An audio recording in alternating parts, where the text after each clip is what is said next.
The sun was sinking slowly toward the horizon, painting the vast sky of Marakele National Park in South Africa with streaks of fiery red. Dry winds swept across the golden grasslands, carrying the earthy scent of red soil, brittle wild grass, and a faint hint of moisture from a distant stream hidden somewhere in the forest. Thabo, a young but seasoned park ranger, steered his beat-up off-road vehicle along the familiar, rugged trail. The engine rumbled loudly, blending with the sound of the wind and the rustling leaves, creating a symphony he'd heard hundreds of times before. For Thabo, this wasn't just a job. Every patrol was a journey, a silent vow he'd made to himself since he was a kid, back when he'd stood under the shadow of a massive baobab tree and listened to his father, a ranger too, tell stories about the wild creatures he'd protected. His dad had once said, "Nature doesn't belong to us, Thabo. We belong to it." Those words had etched themselves into his mind, guiding every step he took in this preserve. Today, though, something felt off. The usual chorus of birds chirping at dusk was strangely quiet, replaced by an eerie stillness that hung over the forest. Thabo eased off the gas, his strong hands gripping the steering wheel, his sharp brown eyes scanning the bushes and tall grass that rose to his waist. He pulled over next to an ancient baobab tree, its gnarled trunk a testament to time, and stepped out. His dusty boots crunched on the dry leaves scattered across the ground. He took a deep breath, letting the cool evening air fill his lungs. But then he froze. A faint, metallic tang hit his nose, the smell of fresh blood. Thabo frowned, pulling his flashlight from his belt and flicking it on, the beam cutting through the fading glow of sunset. He crouched down, inspecting the ground. There, among the wild grass, he spotted tracks, not human but those of a lion.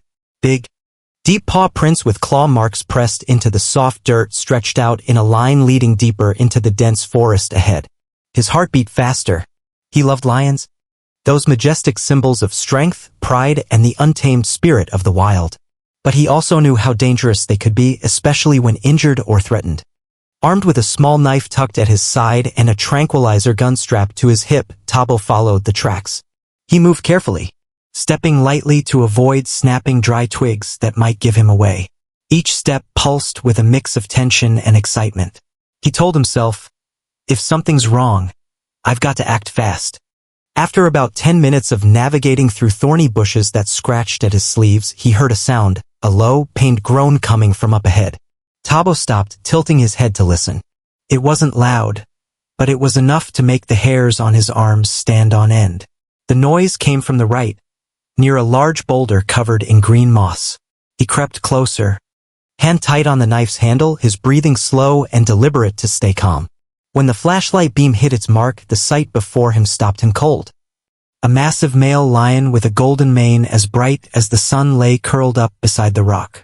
Blood pooled from a deep gash in its shoulder, where a broken arrow jutted out from its thick fur. The lion's chest heaved with labored breaths, its golden eyes locking onto Thabo, wary, desperate, like it was fighting the pain to protect itself. Thabo stood still, barely daring to breathe. He recognized this lion. A few months back, he'd seen it leading a pride of 5 females in the same area. Locals called it Mojalifa, meaning the air in Sesotho, because of its regal bearing and raw power. Mojalifa had been a living emblem of this forest, but now it looked fragile, almost broken. Thabo knew instantly what had happened: poachers.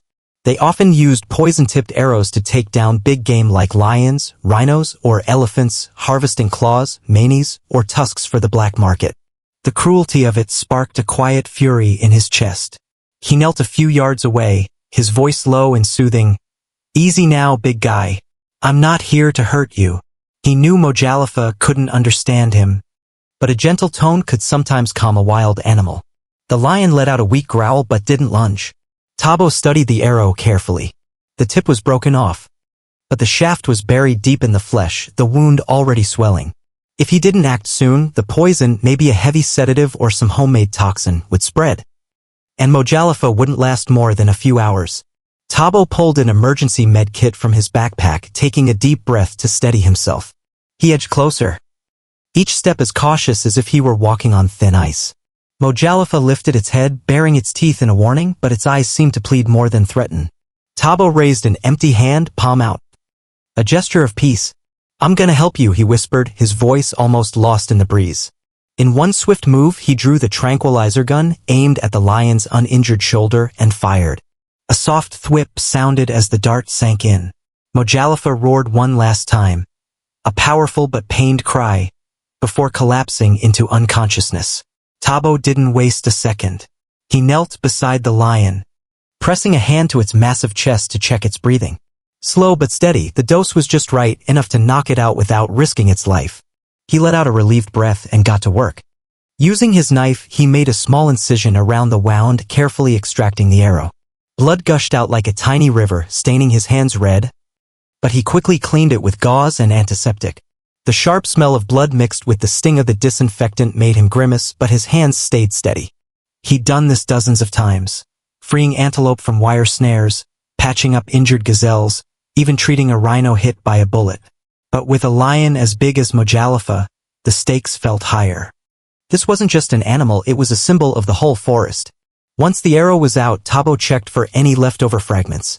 He flushed the wound with saline, then stitched the torn skin with precise, even sutures like he was mending a treasured piece of cloth. He wrapped it in clean bandages, careful not to press too hard.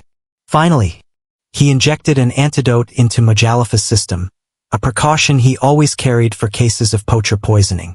Thabo sat back, exhaling hard, sweat dripping down his forehead and soaking his shirt.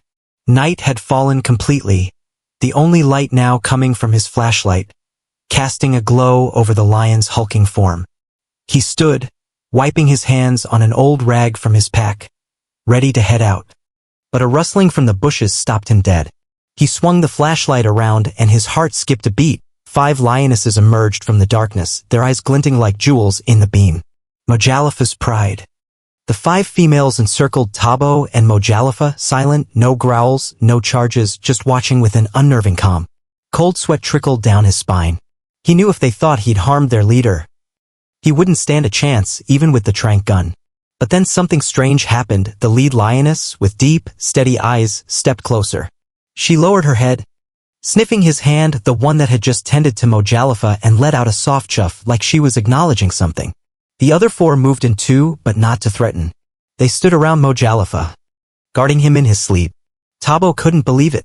He'd heard old rangers tell tales of wild animals sensing human kindness, but seeing it himself was unreal.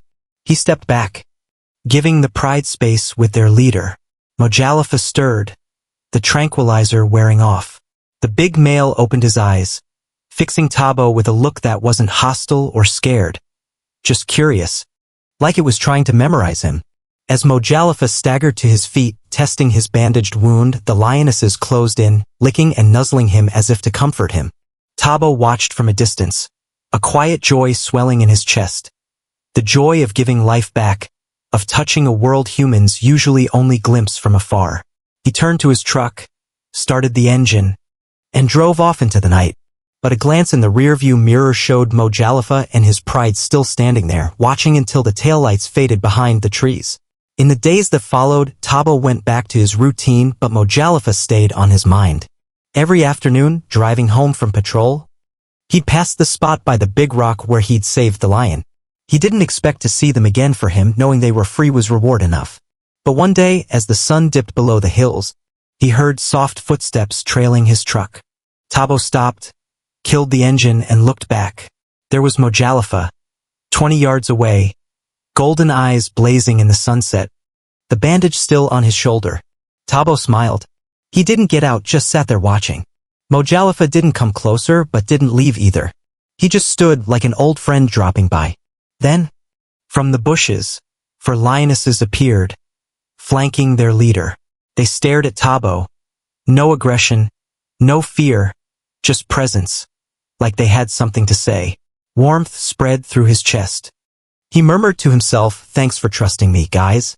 From then on, whenever Thabo passed that spot, Mojalifa and his pride would show up, following his truck for a stretch before stopping. It wasn't a threat. It was a ritual, a silent pact between man and nature. For Thabo, it was proof of why he loved this work, a reminder that even in the wild, there were unspoken bonds tying humans to the world around them. Thabo never told this story to many people. He kept it as a little secret between him and Mojalifa's pride. But every time the sunset bathed Marakele in gold, he'd think of Mojalifa's eyes full of gratitude, pride, and a promise that would never fade.